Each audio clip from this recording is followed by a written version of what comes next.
আজকে আমি একেবারেই ব্ল্যাক কালারের আউটফিট পরছি। সত্যি কথা বলতে গেলে মুখে এই ব্রণটা হওয়ার পর মুখটা একটু অফ হয়ে গেছে, কিন্তু দেখি একবার ট্রাই করে লুকটা কেমন লাগে। তো সবার প্রথমে ব্ল্যাক কালারের জিন্সও নিয়ে নিয়েছি আর ব্ল্যাক কালার একটা টপও পরে নিয়েছি। আর তোমরা কারা কারা ব্ল্যাক লাভার আছো অবশ্যই কিন্তু কমেন্টে ব্ল্যাক হার্ট দিয়ে যাও, তাহলে বুঝতে পারবো তোমরা কতজন ব্ল্যাক লাভার আছো।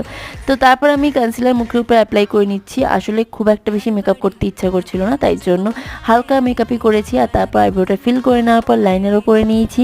আর এখন গালে একটুখানি ব্লাশার অ্যাপ্লাই করেছি আর তারপর ঠোঁটে একটা ব্রাউন কালারের লিপস্টিক অ্যাপ্লাই করেছি। এই লিপস্টিকটা কিন্তু আমার ভীষণই পছন্দের একটা লিপস্টিক। আর এখন আমি চোখের পাতা একটুখানি মাস্কারা অ্যাপ্লাই করে নিলাম। আর কানে আমি আমার গোল্ডের ইয়ারিং পরেছি, কারণ কি অন্য কোনো ইয়ারিং হাতের সামনে পাচ্ছিলাম না বলে গোল্ডেরটাই পরে নিয়েছি। আর হাতে আমার স্মার্ট ওয়াচ পরা হয়ে গেছে। গায়ে ভালো মতো করে বডি স্প্রে অ্যাপ্লাই করেছি। এই বডি স্প্রে স্মেলটা আমার ভীষণই ভালো লাগে। প্রায় বলতে পারো রেডি হয়ে গেছি। চুলটা আগে থেকেই বাঁধা ছিল আর সেরকম কিছু চুল বাঁধিনি। তো আজকের ভিডিওটা এইটুকু। ভালো লাগলে অবশ্যই লাইক করে দিও।